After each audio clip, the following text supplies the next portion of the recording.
The unseen presence at Point Lookout. The coastline along the northern tip of Stradbroke Island remains a place where the landscape often dictates the mood of those who traverse it. In the early 1950s, the area around Point Lookout was far more isolated than it is today, consisting mostly of rugged cliffs, dense scrub, and a few scattered dwellings that braved the salt spray and the isolation. Local families and visiting fishermen often spoke of the peculiar atmosphere that settled over the headlands when the sea mist rolled in, obscuring the horizon and muffling the sound of the crashing waves. It was during this period that a series of documented reports began to emerge regarding a specific stretch of the coastal path, where multiple individuals claimed to have encountered a presence that defied standard explanation. These witnesses were not looking for ghost stories. They were workers, locals, and travelers who found themselves caught in moments of profound, inexplicable dread. The first significant account involved a local surveyor named Thomas who was tasked with mapping the terrain near the North Gorge. It was a clear afternoon with high visibility, yet as Thomas worked near the edge of the cliffs, he reported a sudden and localized drop in temperature that felt entirely out of step with the subtropical climate. He described a sensation of being watched from the thickets of banksia trees that lined the ridge. When he turned to look, he saw nothing but the swaying branches, but the feeling of a heavy, breathing presence just behind his shoulder became so overwhelming that he was forced to stop his work. He later told acquaintances that it wasn't just a feeling of being observed, but a physical weight in the air that made it difficult to move his limbs with their usual coordination. He left his equipment and returned to the main settlement, refusing to go back to that specific coordinate until the following morning. As the weeks progressed, other reports began to filter through the small community. A group of fishermen who had set up camp near the same area reported a night of broken sleep and mounting anxiety. They claimed that while the fire was burning bright, the shadows cast against the rocks didn't seem to move in sync with the flames. One man specifically noted that a shadow appeared to detach itself from the rock face and stand motionless at the edge of their campsite. There was no sound of footsteps on the dry leaves and no rustle of clothing, yet every man in the group felt an instinctive urge to remain silent and still. They didn't speak to each other until the sun rose, at which point they discovered that none of them had actually seen a physical person, yet all of them had perceived the exact same dark shape standing in the same spot for nearly 4 hours. The phenomenon wasn't limited to nighttime encounters. A woman named Elizabeth, who lived in one of the few permanent cottages on the island, reported an incident during a midday walk along the cliffs. She was familiar with the local wildlife and the sounds of the bush, but on this particular day, she noted that all bird calls and insect noises suddenly ceased. The silence was so absolute it felt unnatural. As she continued along the path, she saw a figure dressed in dark, heavy clothing standing near the cliff edge. Thinking it was a hiker in distress, she called out to offer assistance. The figure did not turn or acknowledge her. As she approached within 20 feet, the figure seemed to blur at the edges, losing its definition against the blue of the ocean behind it. Elizabeth stopped in her tracks when she realized that she could see the horizon line directly through the torso of the individual. Within seconds, the shape dissipated like smoke, and the sound of the wind and birds returned instantly, as if a vacuum had been lifted. These incidents began to create a sense of unease among the residents of Point Lookout, leading some to look into the history of the land. There were no records of recent disappearances or violent crimes in that specific area that could provide a logical basis for a haunting. Instead, the report suggested a recurring environmental glitch or a residual presence that had no interest in communicating with the living. The witnesses often described a sense of profound sadness or ancient indifference emanating from the phenomenon. It wasn't an aggressive haunting in the traditional sense, but rather a series of intrusions by something that didn't belong to the current timeline.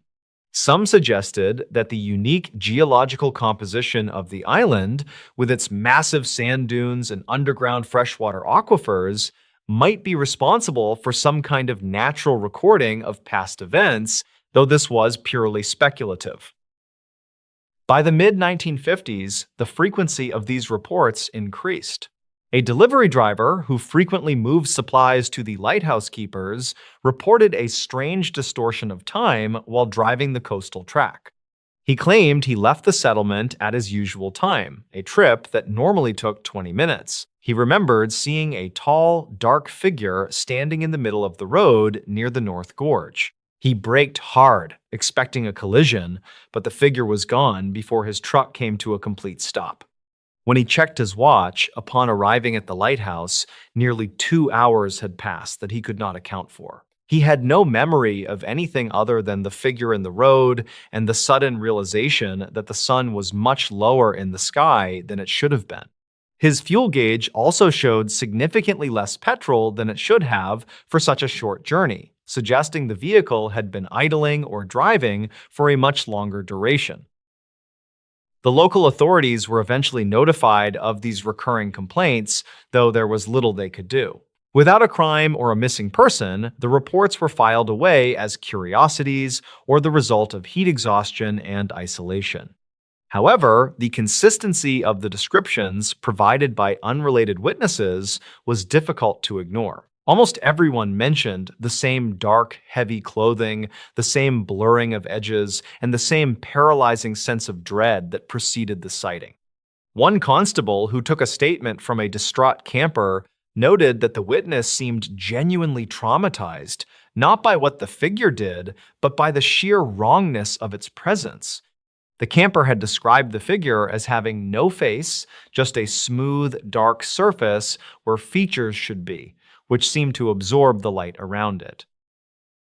In 1957, a visiting researcher from the mainland who was interested in coastal erosion spent several nights camping near the site of the most frequent sightings. He kept a meticulous log of weather conditions, tide levels, and any unusual occurrences. On his third night, his notes became increasingly erratic. He wrote about a rhythmic thumping sound that seemed to come from beneath the ground, followed by the sensation of the air becoming thick and difficult to breathe. He described seeing a series of lights moving across the water that did not correspond to any known shipping lanes or aircraft. Most tellingly, he recorded an experience where he felt his own perception of his surroundings begin to fracture. He wrote that the cliffs looked like they were made of glass, and he could see figures moving deep within the stone. He left the island the next day, leaving his research unfinished and refusing to discuss his notes in detail with anyone. The phenomenon at Point Lookout never reached a definitive conclusion or a dramatic climax. Instead, as the island became more developed and the population grew, the sightings began to taper off. The construction of newer roads and the clearing of some of the denser scrub may have altered the environment in a way that disrupted whatever conditions allowed these experiences to occur. By the 1970s, the stories had largely transitioned into local folklore, told to tourists around campfires, but rarely experienced with the same intensity as they were in the 1950s. The dense, oppressive atmosphere that once defined the North Gorge seemed to lift, or perhaps the modern world simply became too loud for the subtle distortions to be noticed. There are still those who walk the coastal paths today and claim to feel a sudden, inexplicable chill or a sense of being followed when no one else is around. Some photographers have reported strange artifacts in their digital images, dark blurs or shadows that don't align with the light sources, but these are easily dismissed as lens flares or technical errors. The original witnesses, many of whom have since passed away, remained steadfast in their accounts until the end. They didn't look for fame or money. They were simply people who encountered something that sat outside the boundaries of their everyday lives. They spoke of a point lookout that was older and more mysterious than the tourist destination it eventually became, a place where the veil between the known and the unknown was thin enough to let something through. One of the last well-documented accounts from the original era came from a retired schoolteacher who had lived on the island for 30 years. She described an evening in the late 1960s when she was sitting on her porch overlooking the sea. She watched as a dark figure walked out from the trees and proceeded to walk straight off the edge of the cliff. She ran to the edge, expecting to see a body on the rocks below, but the beach was empty and there was no sign of any disturbance in the water. There were no footprints in the sand, despite the tide being out. She noted that the most disturbing part wasn't the fall, but the way the figure moved. It didn't have the gait of a human, but rather moved with a mechanical, sliding motion that suggested it wasn't interacting with the gravity of the earth in a normal way. The mystery of the Point Lookout presence remains one of the most compelling examples of a localized, non-criminal paranormal event. It lacks the hallmarks of a staged hoax, as the witnesses were diverse and had nothing to gain from their stories. The lack of a clear backstory or a specific ghost with a name and a grievance makes it even more unsettling. It suggests that there are places in the world where the environment itself holds on to something we don't understand, or where time doesn't always flow in a straight line. The incidents were never linked to any cult activity, pranksters, or natural gas leaks that could cause hallucinations. They were simply moments of high-tension reality that left those involved forever changed in their perception of the world. The archival records of these events serve as a reminder that the world is often stranger than we give it credit for. While we look for logical explanations for every shadow and every chill, some things remain stubbornly outside the reach of science and reason. The people who stood on those cliffs in the 1950s and saw the faceless figures or felt the missing hours didn't care about theories. They only knew that they had touched something that felt fundamentally alien to the human experience.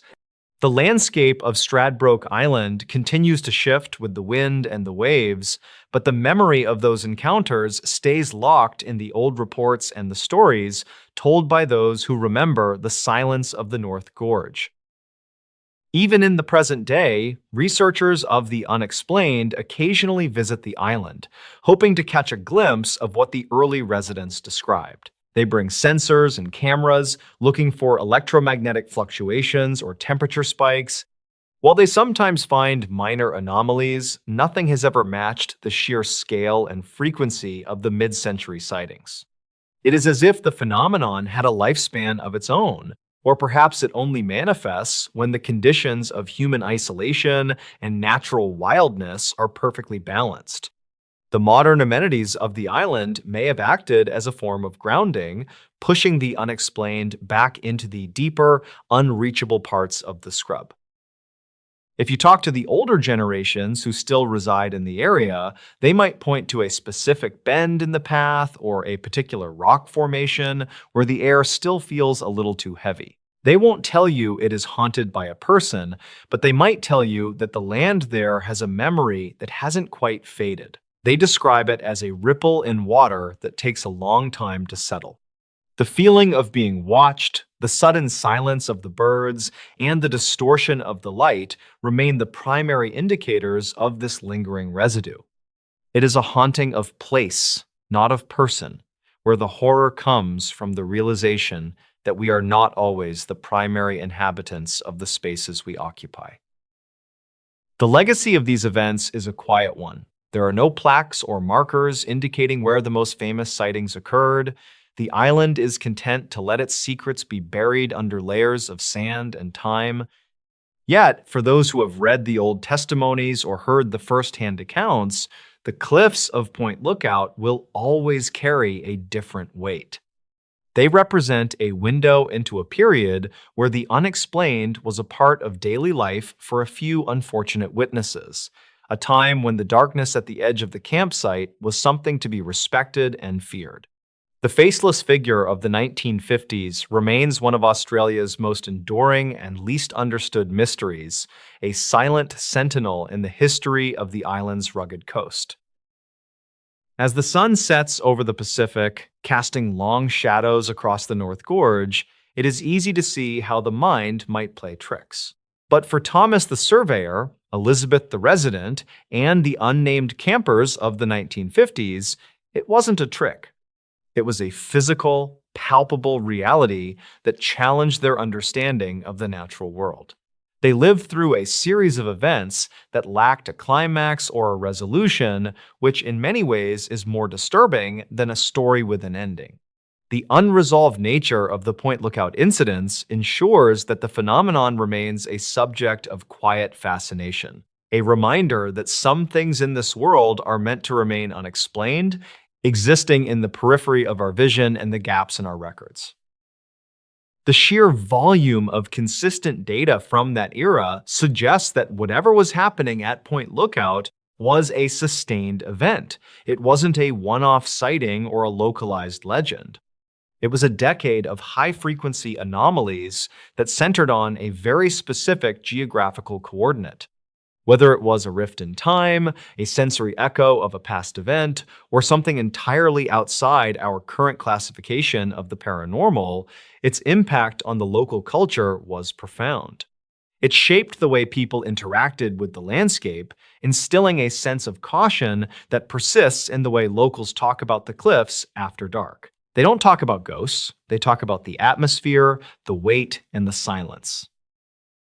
Ultimately, the story of Point Lookout is a story about the limits of human perception.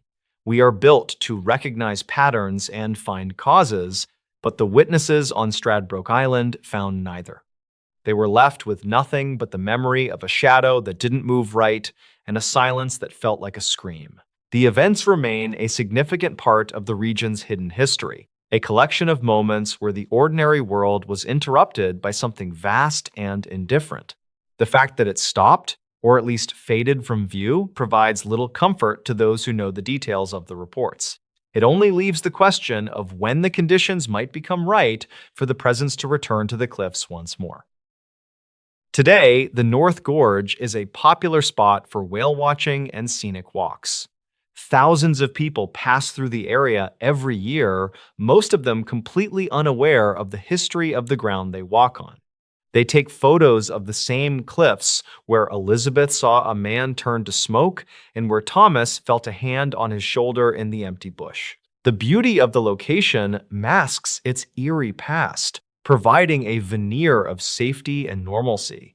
But for the researcher who digs through the old archives, or the local who listens to the stories of their grandparents, the beauty of Point Lookout is always tempered by the knowledge of what might be standing just out of sight, waiting for the mist to roll in and the birds to go silent. The persistence of the Point Lookout reports, even in their diminished modern form, highlights the human need to document the strange. Even when there is no logical framework to support what is being seen, the act of reporting it becomes a way to process the trauma of the unexplained. The 1950s accounts were recorded with a clinical, matter-of-fact tone that makes them even more chilling. These weren't people prone to flights of fancy. They were practical, hard-working individuals who were confronted with something that simply should not have been there. Their testimonies stand as a collective witness to a decade of strangeness that defined a generation's relationship with the island. In the end, we are left with a series of questions that may never be answered. Was there a specific event in the distant past that triggered these manifestations?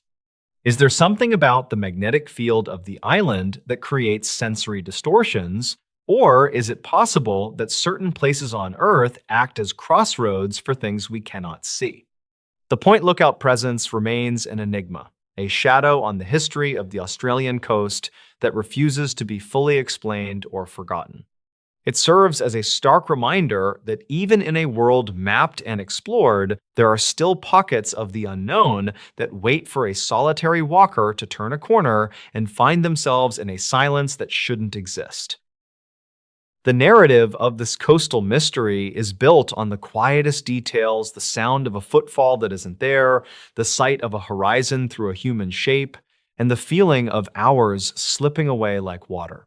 These are the elements that stayed with the witnesses for the rest of their lives. They didn't tell stories of monsters, they told stories of a world that briefly stopped making sense. And as the waves continue to batter the rocks at the North Gorge, the island holds on to those moments, keeping them safe in the salt air and the shifting sands, a permanent part of the landscape that most will never see, but some will never forget. The final records from the late 1950s show a community that had grown weary of the strangeness. The reports became shorter, less detailed, as if the people had accepted the presence as just another hazard of the island, like the riptides or the summer storms. This normalization of the paranormal is perhaps the most interesting aspect of the case. It suggests that humans can adapt to almost anything, even the presence of a faceless figure standing on a cliff edge. The mystery didn't go away because it was solved. It went away because the world moved on, leaving the shadows of Point Lookout to find their own peace in the isolation of the coast.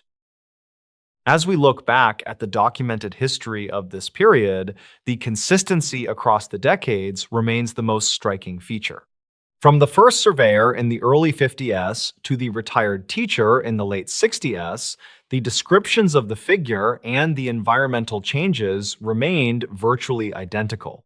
This suggests a stable phenomenon rather than a series of disconnected hallucinations. It was a singular, recurring event that focused its energy on a specific patch of Earth. While we may never know what it was, the records provide a clear and unsettling picture of what it felt like to encounter it.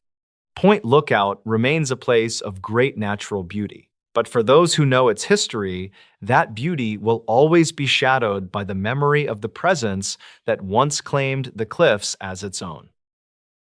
The story concludes not with a revelation, but with the same ambiguity that defined the events themselves. The presence at Point Lookout didn't leave a message or a warning. It didn't change the course of history or reveal great truths. It simply existed, a brief and terrifying intersection between the known and the unknown. Its legacy is found in the hushed tones of local stories and the yellowing pages of old reports, a reminder that the most disturbing things are often the ones that have no explanation and no purpose, existing simply because the world is far more complex than we can imagine. The island's topography, dominated by its massive sand dunes and the vastness of the Pacific, provides the perfect backdrop for such a lingering mystery. The sand itself is a shifting, ancient medium capable of burying secrets for centuries. Some believe that the very ground at Point Lookout acts as a vessel for these echoes, and that the events of the 1950s were simply a period where the vessel overflowed. Whether that is true or not, the impact on those who experienced it was very real. They walked away from those cliffs with a new understanding of the dark, a sense that the shadows aren't always empty, and that the silence of the bush isn't always peaceful. As the modern era continues to encroach upon the wild spaces of Australia, cases like the Point Lookout presence become even more significant. They represent the last vestiges of a time when the land was still capable of surprising us, of presenting us with something that we couldn't categorize or control. The faceless figure in the dark clothing remains a symbol of that era, a silent, blurring shape on the edge of the world, reminding us to be careful when we call out into the mist, because we might not like what doesn't answer back. The archival search for similar incidents along the coast has yielded few results that match the intensity of Point Lookout. Other islands have their legends, and other headlands have their ghost stories, but none possess the same clinical documentation of a recurring, non-criminal environmental disturbance. This uniqueness makes the case a cornerstone of Australian paranormal research, even if it remains out of the mainstream spotlight. It is a local mystery that has stayed local, preserved by the people who live there and the archives that keep their secrets. In closing, the events at Point Lookout during the 1950s stand as a testament to the power of place. The cliffs, the gorge, and the sea created a stage for something that defied the laws of the everyday. The witnesses were the unwilling audience, left to interpret a performance that had no script and no end. Their stories remain as a shadow on the landscape, a chilling reminder that some parts of the world are still governed by rules we haven't learned yet, and that the most frightening things are often the ones that stand perfectly still and say nothing at all. The final analysis of the witness accounts suggests that the dread was the most consistent symptom of the encounter. It was a biological response to an external stimulus that the human brain couldn't process.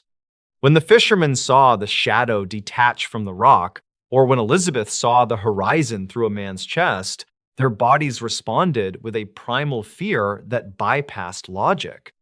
This fear is what links all the stories together, creating a narrative of a decade-long haunting that left a permanent mark on the psyche of a small island community. The presence may be gone, or it may simply be waiting for the world to become quiet enough for it to be seen again. Would you like me to investigate another lesser-known paranormal incident from the 20th century, perhaps focusing on the survival situations in the Canadian wilderness? The fire spook of Caledonia Mills. The winter of 1,922 inches, Antigonish County, Nova Scotia, was defined by a silence that felt heavy and suffocating to those who lived in the remote highlands. This region of eastern Canada was characterized by rolling hills, dense spruce forests, and a population of farmers who lived miles apart from one another, connected only by frozen dirt roads and a shared reliance on the land. In the community of Caledonia Mills, the isolation was particularly acute. The farms were scattered, and during the deep freeze of January, a household could go days without seeing another soul. It was in this setting of extreme seclusion and environmental hardship that the McDonald farm became the center of a series of events that would baffle local authorities, terrify the community, and leave a documented record of phenomena that resisted all conventional explanation. The farm belonged to Alexander McDonald, an elderly man known locally for his quiet demeanor and devout nature. He lived there with his wife and their adopted daughter, Mary Ellen, who was 16 years old at the time. The events that unfolded over a period of 2 weeks in January did not begin with a sudden explosion of activity, but rather with a creeping sense of unease that permeated the daily routine of the household. The initial disturbances were subtle enough that the family questioned their own perceptions. It began with sounds that had no discernible source. In the quiet of the evening, when the wind was still and the only noise should have been the settling of the timber frame, the family reported hearing heavy footsteps pacing in the empty attic above them. Alexander, a man accustomed to the natural sounds of an old house, initially dismissed these noises as the groaning of wood under the stress of the dropping temperatures. However, the sounds grew more distinct and rhythmic, mimicking the gait of a grown man walking with purpose across the floorboards. Checks of the attic revealed nothing but dust and stored belongings, undisturbed and cold. This auditory phenomenon persisted for several nights, creating an atmosphere of tension in the home, but it was merely a precursor to the physical manifestations that would soon disrupt their lives entirely. The shift from sound to physical displacement occurred rapidly. Objects in the kitchen, specifically heavy iron pots and ceramic dishes, began to move without human intervention. These were not the subtle shifts caused by vibration, but significant relocations where items were found on the floor or on different surfaces than where they had been placed moments before. The escalation to the most dangerous and well-documented phase of the haunting began on a Saturday morning in mid-January. The family was engaged in their morning chores when the smell of smoke drifted through the main hallway. In a wooden farmhouse heated by wood stoves and lit by kerosene lamps, fire was a constant and terrifying threat, and the family reacted with immediate panic. They searched the house frantically, expecting to find a chimney fire or a dropped ember. Instead, they discovered small, isolated flames erupting in locations that defied the laws of physics and combustion.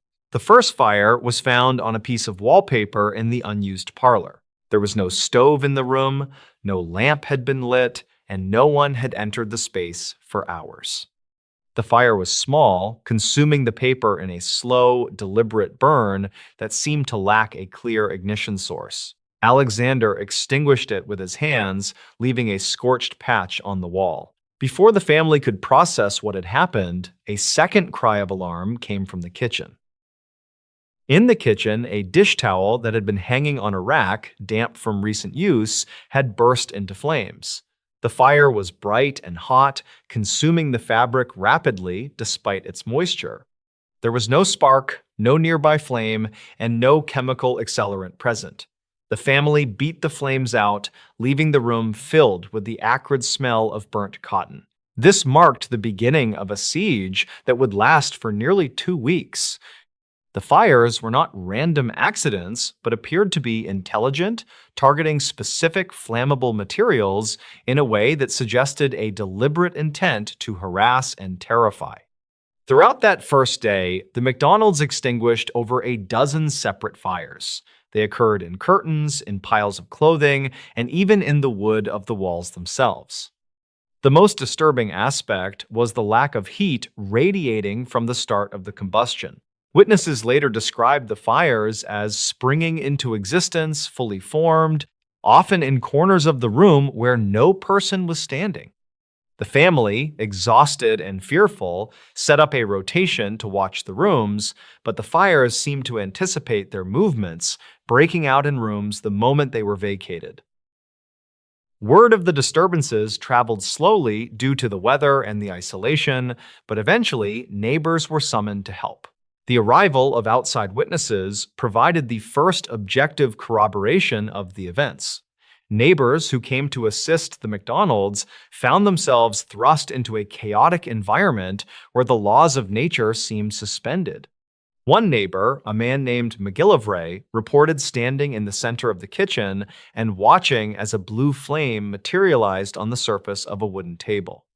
He described it as a flash of light followed instantly by combustion. There was no sound of a match being struck, and no one was close enough to the table to have set it. This testimony was crucial because it removed the possibility that the family was hallucinating or that the fires were the result of a single person's sleight of hand. The witnesses were diligent, sober farmers who were skeptical by nature, yet they found themselves fighting a phenomenon they could not explain. They formed bucket brigades, keeping water and sand ready in every room, turning the farmhouse into a fortress against an invisible arsonist. As the days passed, the nature of the phenomena grew more aggressive and bizarre. The fires began to occur in places that were technically impossible. A basket of wet laundry, freshly pulled from the wash basin and heavy with water, was found smoldering in the corner of the pantry.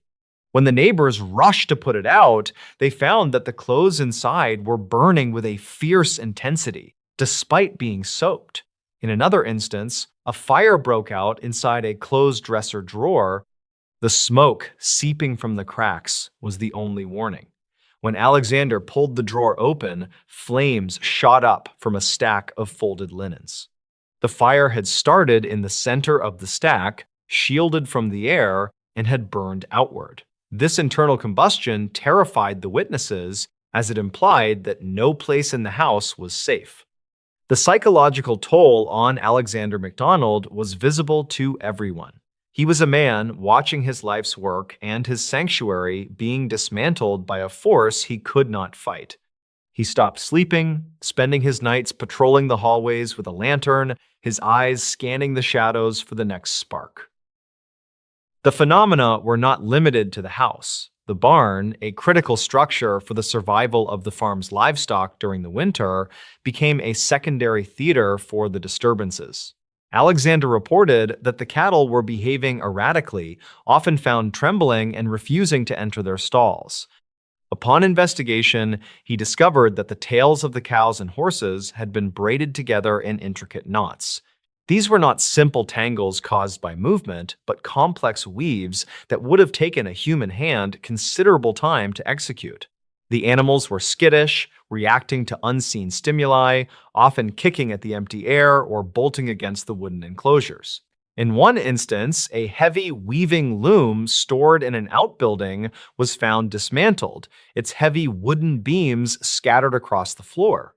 The force required to take apart the loom was significant, yet no noise had been heard from the building. These events outside the main house suggested that the presence was not bound to the interior walls, but was attached to the property or the family itself. The intensity of the fires drew the attention of the broader region, and soon, reports began to appear in local newspapers. These reports attracted the curious and the skeptical, including a local journalist named Harold Whiddon. Whiddon arrived at the farm expecting to expose a hoax or identify a natural cause, such as a chemical leak or faulty wiring. However, the farmhouse had no electricity, and the structure was simple timber and plaster. Whiddon became a first-hand witness to the events he had come to investigate.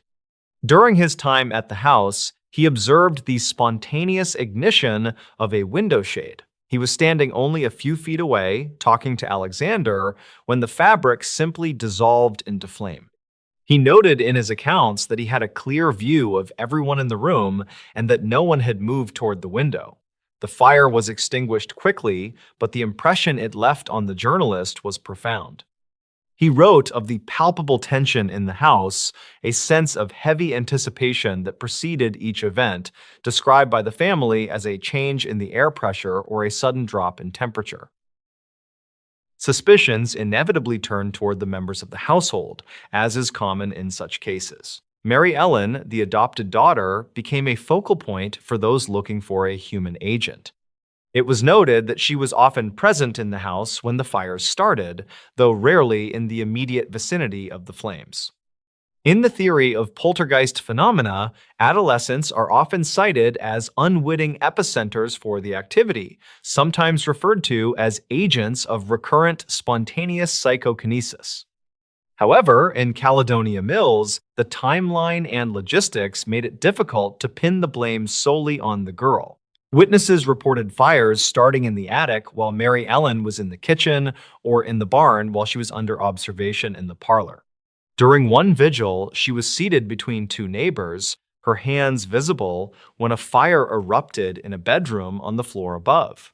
The sound of the flames crackling was heard before the smoke was seen, and the men rushed upstairs to find the bedclothes ablaze. Mary Ellen had not moved from her chair. The situation at the farm became untenable as the physical danger increased. The sheer number of fires, totaling nearly 40 distinct ignitions over the 2-week period, meant that the structure was constantly at risk of burning to the ground with the family inside. The exhaustion of the family and the volunteers reached a breaking point. Alexander MacDonald, a man of deep faith, eventually sought the assistance of the clergy, but the interventions offered little relief.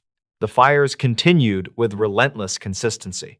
One particularly harrowing evening saw 5 separate fires break out within an hour. One started on a bookshelf, burning through a stack of almanacs. Another started in a pile of kindling by the stove, which was expected.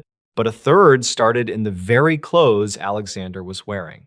He felt a sudden heat on his back and realized his coat was smoldering. He tore the garment off and threw it into the snow, where it continued to smoke. This direct assault on his person broke his resolve.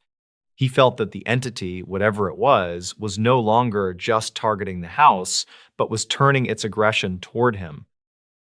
The decision was made to abandon the farm. It was a choice made out of desperation and the primal instinct for survival. In the depth of winter, leaving a homestead was a significant undertaking, but the family felt they had no alternative. They packed what essentials they could carry, fearing that anything they took might carry the infection of the haunting with it. They moved into a neighbor's home temporarily, leaving the McDonald farmhouse standing dark and empty in the snow. Interestingly, once the family vacated the premises, the fires ceased. The house did not burn down in their absence. It stood silent, the scorched walls and water-damaged floors, the only evidence of the chaos that had ensued. This cessation of activity upon their departure strongly suggested that the phenomenon was linked to the presence of the family rather than the location itself, yet the house retained a reputation of malevolence that kept locals away for years. Following the abandonment, the case attracted the attention of Dr. Plass, Walter Franklin Prince, a renowned researcher from the American Society for Psychical Research. Prince was a meticulous investigator who had handled high-profile cases across North America. He traveled to Nova Scotia to interview the witnesses and examine the site. His investigation was thorough. He collected sworn affidavits from the neighbors who had put out the fires, from the journalist Whidden, and from the McDonald family. Prince examined the burn marks, noting their peculiar patterns and the lack of accelerants. He famously concluded that the case was one of the very best authenticated cases of poltergeist phenomena on record. His report highlighted the impossibility of human agency in many of the specific incidents, particularly those where multiple independent witnesses had eyes on all family members when fires erupted in distant rooms. Prince's involvement lent a degree of historical weight to the case, preserving the details in the archives of psychical research, yet he could offer no definitive explanation for the source of the energy. The aftermath of the haunting left the McDonald family fractured. They never returned to live in the farmhouse at Caledonia Mills. The stigma of the event followed them, and the community viewed them with a mixture of pity and suspicion. Mary Ellen, in particular, lived under the shadow of the events. While never charged with any crime, police and fire officials could find no evidence of arson and no means by which she could have set the fires. She was often whispered about as the fire starter or the witch of Caledonia Mills. The psychological impact on a young woman in a rural, superstitious community was severe. She was subjected to scrutiny that lasted for the rest of her life. The farm itself eventually fell into ruin. For decades, the shell of the house remained standing, a local curiosity that teenagers would dare each other to approach, but few would enter. The scorched wallpaper and the charred floorboards remained as silent testaments to the weeks in January 1922 when the laws of thermodynamics seemed to unravel. One of the most enduring mysteries of the case was the specific nature of the blue flash described by the neighbor McGillivray. This detail appears in multiple accounts and aligns with other historical reports of poltergeist activity where witnesses describe luminous phenomena preceding physical disturbances. In the context of 1922 rural Canada, there was no technology available to the McDonalds that could produce such an effect. Flashlights were primitive, and electrical grids did not reach their farm. The blue light suggests an ionization of the air or a plasma-like discharge, concepts that were alien to the farmers who witnessed them.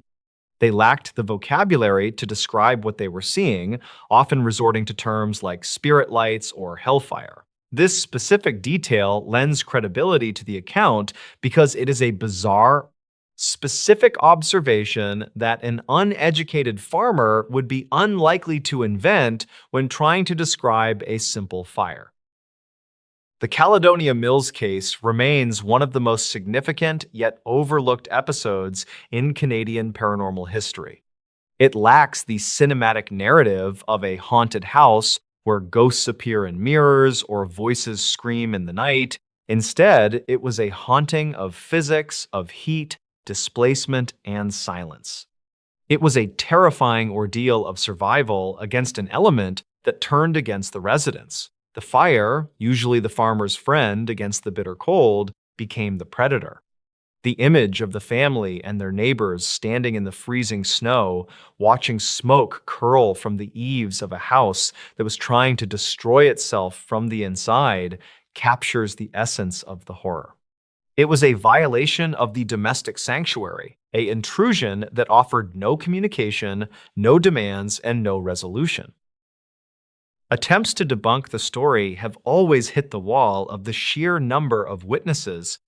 To dismiss the Caledonia Mills fires as a hoax requires one to believe that a quiet, elderly religious couple and their young daughter conspired to destroy their own home and livelihood in the middle of winter, and that they managed to fool dozens of their neighbors, the local police, and a cynical journalist while doing so. It requires assuming that they could set fires inside closed drawers and wet laundry without being detected by people standing inches away.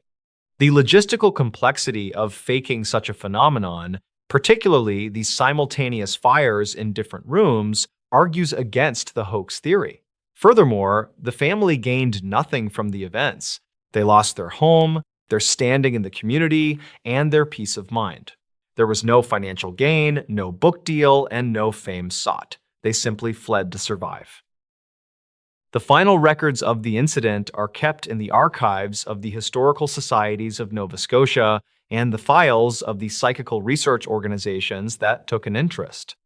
They tell the story of a battle fought in a farmhouse kitchen with buckets of water and sand against an enemy that could not be seen or touched. The timeline of the events shows a clear beginning, a violent escalation, and an abrupt end that coincided with the family's departure.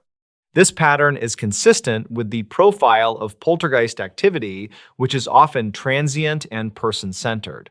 However, for the people of Caledonia Mills, it was not a scientific anomaly, but a terrifying reality. The story passed down through generations is not one of ghosts in sheets, but of the smell of burning wool, the biting cold of the January night, and the fear of the next blue flash.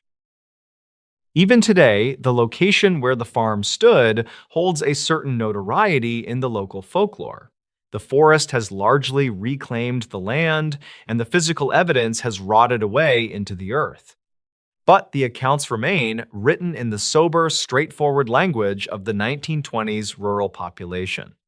These were people who understood the dangers of fire intimately, who knew how wood burned and how smoke moved. Their insistence that these fires were unnatural carries a weight that is hard to dismiss. They did not use the language of the supernatural lightly. When they said a fire started from nothing, they meant that they had exhausted every natural possibility and found the voids staring back at them. The fire spook of Caledonia Mills stands as a testament to the strange and terrifying possibilities that exist on the fringes of the known world, in the quiet, dark places where isolation allows the impossible to take root. The sound of the gray forest. The interior of the Olympic Peninsula in Washington state is defined by its density and a specific type of silence that carries a heavy weight. In the early 1990s, a small group of experienced forestry surveyors and environmental researchers began documenting a series of sensory anomalies in a remote drainage basin located several miles from any maintained trailheads. The area was characterized by old-growth cedar and hemlock trees that blocked out a significant portion of the daylight, creating a permanent twilight on the forest floor even during the height of summer. These professionals were accustomed to the isolation of the Pacific Northwest wilderness, but the reports coming out of this specific sector began to deviate from the standard challenges of fieldwork. It started with the persistent feeling of being watched from the tree line, a common psychological reaction to deep woods environments, but it quickly evolved into something more structurally organized and difficult to dismiss as mere isolation-induced anxiety. One surveyor, who had spent over a decade mapping remote sections of the Cascades and the Olympics, noted in his logs that the wildlife in the drainage basin seemed to disappear entirely once the sun dipped below the surrounding ridges. Usually, a forest of that size and health would be loud with the sounds of nocturnal insects, owls, and small mammals. Instead, the team described a vacuum of sound that felt unnatural. When they spoke to one another, their voices did not seem to carry. The sound would drop off just a few feet away from the speaker, as if the air itself was too thick to transmit vibrations. This acoustic dead zone became the primary focus of their private discussions at camp, as it interfered with their ability to coordinate their movements across the rugged terrain. They began to refer to the phenomenon as the gray blanket, describing how the fog and the silence seemed to work together to isolate each individual even when they were within sight of their colleagues. By the third week of the expedition, the reported experiences shifted from passive environmental oddities to active sensory disturbances. Multiple members of the team began reporting the sound of heavy, rhythmic breathing that seemed to originate from directly behind them. Whenever they turned to identify the source, there was nothing but the swaying branches of the hemlocks. This was not the quick, frantic breathing of a startled animal, but a slow, methodical respiration that matched the pace of a large lung capacity. One researcher recorded in his field notes that he stopped walking to tie his boot and heard the breathing stop exactly 2 seconds after he did. When he resumed his pace, the sound resumed. He tested this several times, finding that the auditory mimicry was nearly perfect, but always slightly delayed, suggesting a conscious attempt to mirror his movements rather than a natural echo or an environmental fluke. The psychological strain on the crew became evident as the days progressed. They were not dealing with a threat they could see or a predator they could track. There were no tracks left in the soft moss, no broken branches, and no hair caught on the bark of the trees. The terrain remained undisturbed, yet the sensation of a physical presence was so overwhelming that several team members refused to leave the immediate perimeter of the base camp alone. They began to experience a shared perception of a tall, thin silhouette that would stand at the edge of their lantern light at night. This figure never moved or made a sound. It was described as being slightly darker than the surrounding night, a void in the shape of a human that lacked any discernible features. When they shone their high-powered flashlights toward the spot where they saw the shape, the beams would cut through the mist and reveal nothing but empty space between the trees. As the team moved deeper into the basin to complete their surveys, the time distortion began. This is a phenomenon often reported in high-strung survival situations, but the consistency among the different team members was what made this case stand out in local regional records. On one particular Tuesday, 2 surveyors left camp at 7 in the morning to mark a boundary line less than half a mile away. They estimated the task would take 2 hours at most. According to their watches and their internal sense of time, they performed the work and returned to camp in what felt like the expected duration.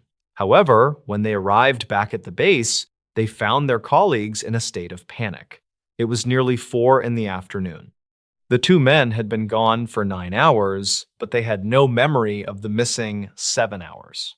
They had not eaten their packed lunches, and they did not feel particularly hungry or tired, yet the sun was already beginning to set behind the western peaks. The lack of physical evidence was perhaps the most disturbing aspect for the researchers. They were trained to look at the world through a lens of data and tangible proof. They set up motion-activated cameras around the camp to catch whatever was stalking them. When they checked the film later, the cameras had been triggered dozens of times throughout the night. Every single frame was blank, showing only the empty forest floor or the trunks of the trees. There was no technical malfunction found with the equipment. It appeared as though something was triggering the sensors, but remained invisible to the camera lens. This led to a theory among the crew that the phenomenon was not a biological entity at all, but some kind of localized electromagnetic or atmospheric anomaly that was playing tricks on their nervous systems and their electronic gear. One evening, the entire group experienced a collective auditory event that ended their desire to remain in the basin. They were sitting around a small stove, trying to maintain a sense of normalcy, when a sound like a heavy metallic lid being slammed shut echoed through the valley. It was followed by a series of vocalizations that sounded like human speech played backward and at half speed. The sounds did not come from a single direction. They seemed to vibrate through the ground beneath their feet. The team described the feeling as a low-frequency hum that made their teeth ache and caused a deep sense of dread in their chests. It lasted for approximately 3 minutes before cutting off abruptly, leaving them in that same heavy, suffocating silence they had grown to fear. There was no wind that night, and there were no industrial operations or low-flying aircraft within 50 miles of their location. The following morning, the decision was made to break camp and head back to the trailhead early. The retreat was marked by a sense of urgency that bordered on panic. As they packed their gear, they found that several items had been moved. Their heavy sample bags, which had been neatly stacked the night before, were now scattered in a wide circle around the campsite. Nothing was missing and nothing was damaged, but the bags had been relocated with a precision that seemed intentional. The heaviest bags weighed over 60 pounds, and moving them would have required significant effort, yet no one had heard a sound during the night. The moss on the ground where the bags had been dragged showed no signs of disturbance, as if they had been lifted and placed down rather than pulled across the surface. During the hike out, the lead surveyor reported seeing a man standing in a thicket of ferns about 50 yards off the trail. The man was dressed in clothing that appeared to be from the 1920s, consisting of a heavy wool coat and a wide-brimmed hat. He was standing perfectly still, looking away from the trail. The surveyor called out to him, thinking it might be a lost hiker or a local resident, but the man did not respond. When the surveyor stepped off the trail to get a closer look, the figure seemed to dissolve into the shadows of the trees. It didn't run or hide, it simply ceased to be visible as the light shifted. The rest of the team, who were only a few paces behind, saw nothing but the ferns. This incident further cemented the idea that the environment itself was projecting images or memories that had no place in the present moment. When the group finally reached the trailhead and returned to their office in the city, they found it difficult to translate their experiences into an official report. How does a professional researcher explain that they were intimidated by a silence that felt like a physical weight, or that they lost 7 hours of their lives while walking a few hundred yards? The official documentation of the survey noted the geographic data and the soil samples they managed to collect, but the personal journals of the men involved told a much different story. They spoke of a place where the laws of physics and the boundaries of human perception seemed to blur. They spoke of a forest that felt less like a collection of trees and more like a single, massive consciousness that was aware of their presence and was slowly trying to incorporate them into its own distorted sense of time.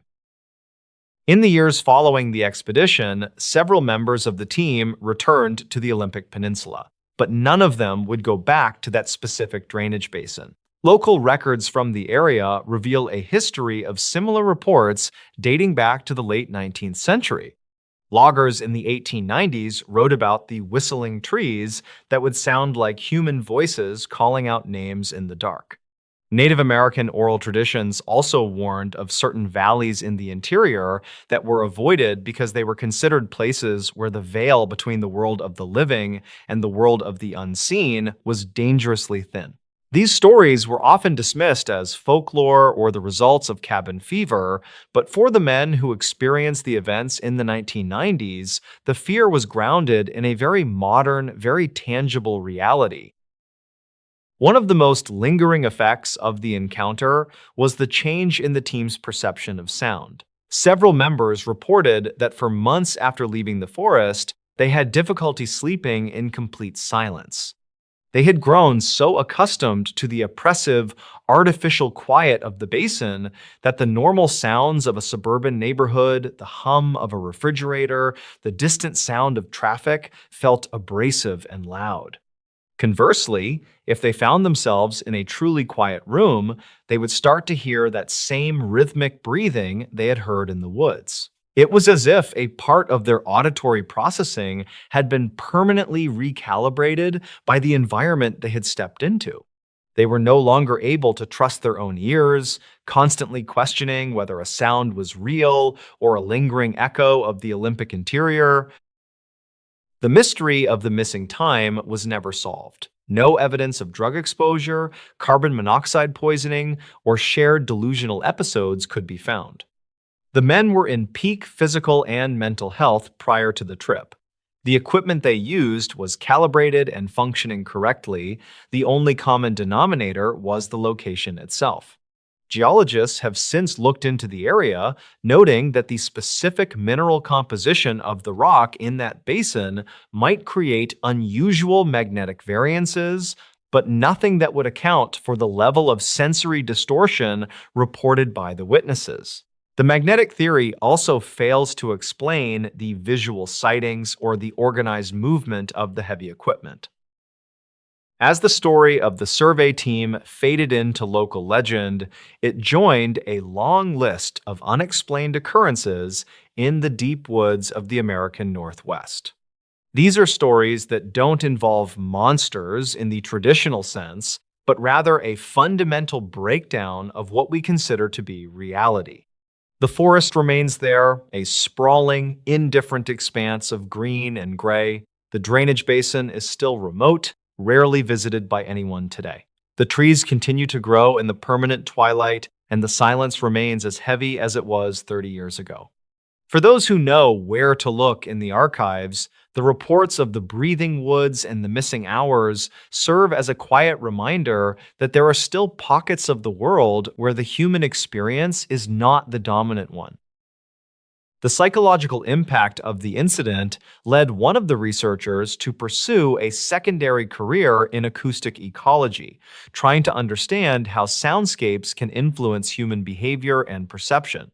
He never found a perfect match for what he heard in the Olympics, but he did discover that certain low-frequency vibrations can induce feelings of paranoia and the sensation of being watched. However, he admitted that this scientific explanation didn't quite cover the visual elements or the synchronized loss of time. He remained convinced that while science could explain the symptoms, it couldn't explain the source. To him, the basin was a place where the environment was actively trying to communicate something, even if the human brain wasn't equipped to translate the message.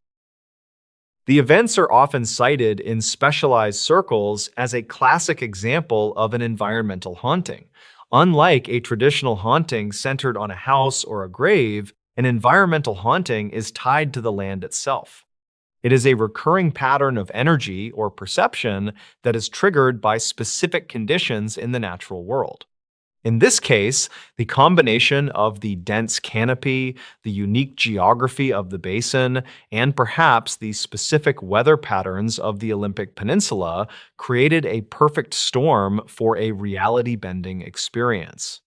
It suggests that our understanding of the wilderness is still very much on the surface, and that beneath the beauty of the national parks lies a layer of the world that is completely alien to us. The narrative of the Gray Forest serves as a cautionary tale for those who venture too far off the beaten path without respecting the power of the landscape. It isn't about the fear of a predator or the fear of getting lost. It is the fear of losing one's grip on the fundamental truths of existence. The men who walked into that basin were professionals who believed in maps, watches, and the reliability of their own senses. They walked out as men who understood that maps can be wrong, watches can skip hours, and senses can be manipulated by the very air they breathe. The unresolved tension of their story lies in that realization. The forest didn't attack them, it simply showed them that they didn't belong there, and that their presence was being tolerated by something much larger and much older than they could imagine. In the end, the records of the expedition were archived in a regional forestry library where they remain to this day. They are tucked between reports on soil acidity and timber yields, a strange and unsettling anomaly in a sea of dry data. Occasionally, a new researcher or a curious hiker will stumble upon the files and read about the breathing sounds and the missing hours. They might laugh it off as a joke or a product of the isolation, but if they ever find themselves in the deep interior of the Olympic Peninsula as the sun begins to set, they might find their thoughts returning to those old reports. They might find themselves listening a little more closely to the silence, and they might find themselves checking their watches a little more often, wondering if the time they are seeing is the same time the rest of the world is experiencing. The persistence of the gray blanket phenomenon suggests that these incidents are not isolated to a single decade or a single group of people. Rather, they are a part of the long-term history of the region. Every few years, a story emerges from the Olympics that mirrors the experiences of the 1990s team. A hiker reports hearing their own name called out by a voice that sounds exactly like their mother's.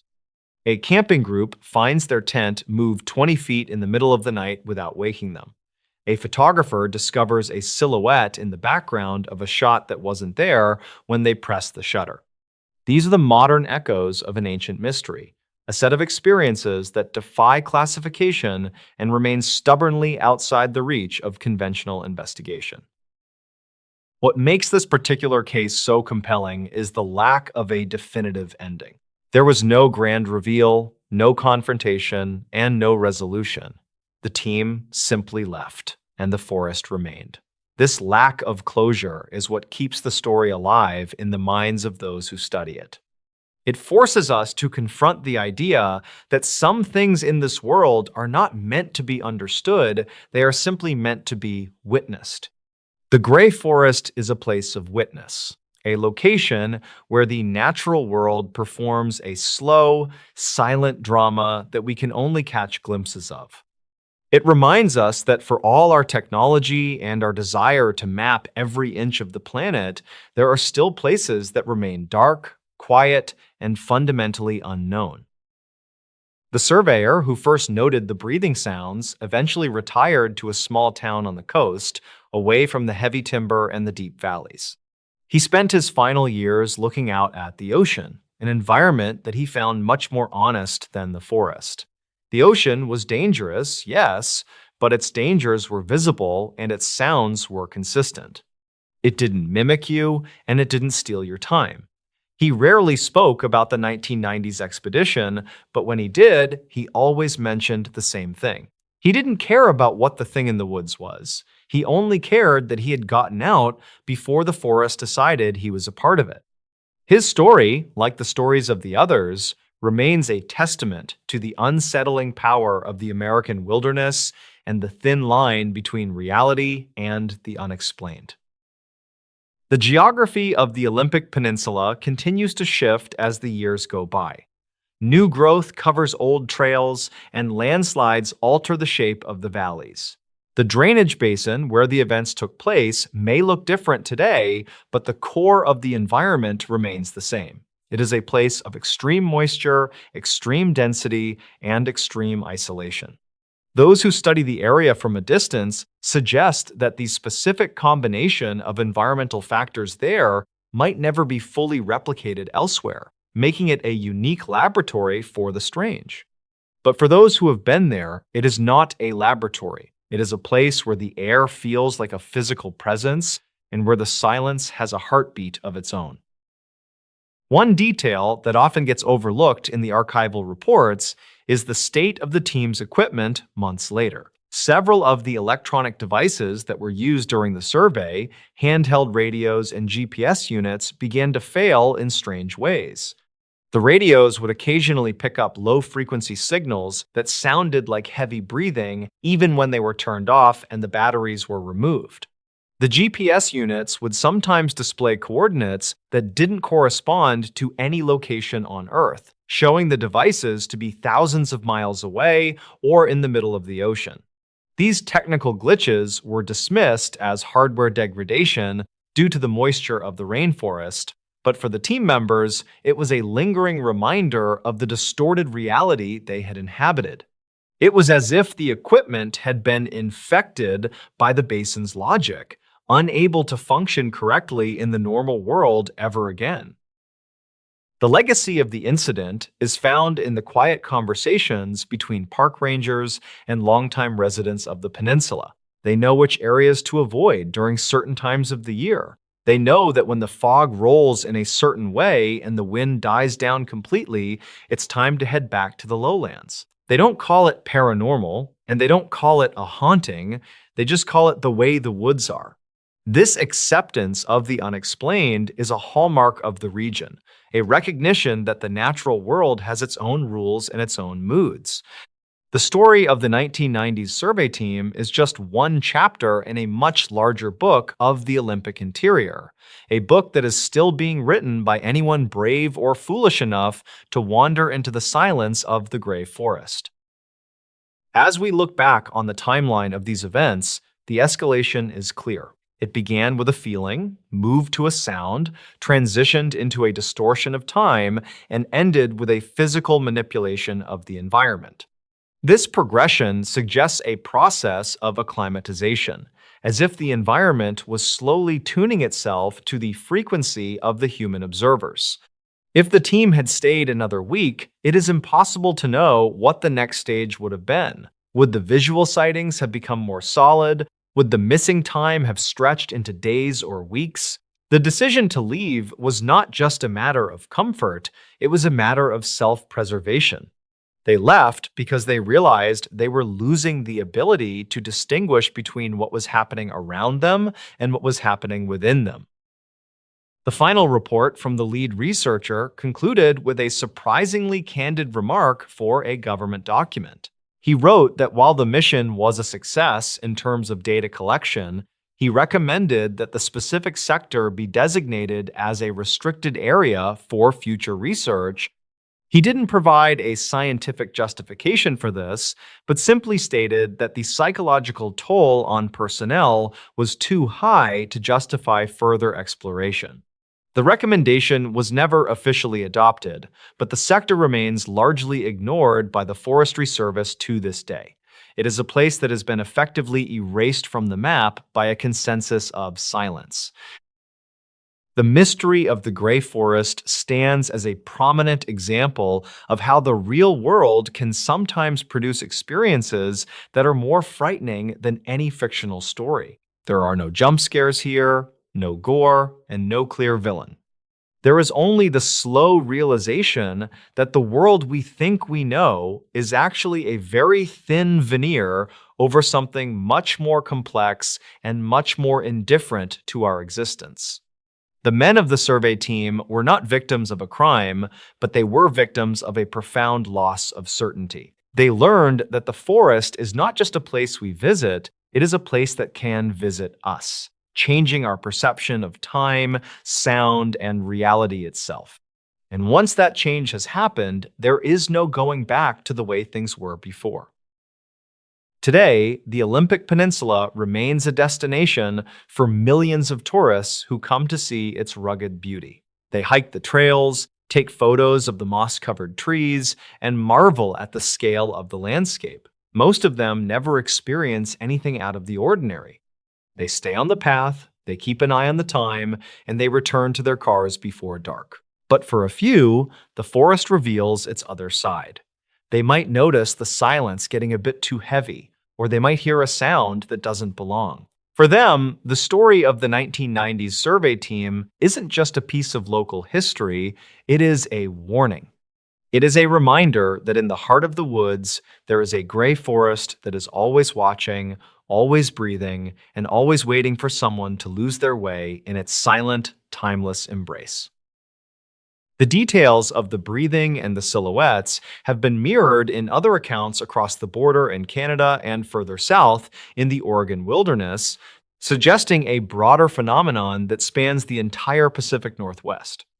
Some researchers have suggested a link to infrasound produced by the interaction of wind and specific geological formations, which can cause hallucinations and physical discomfort.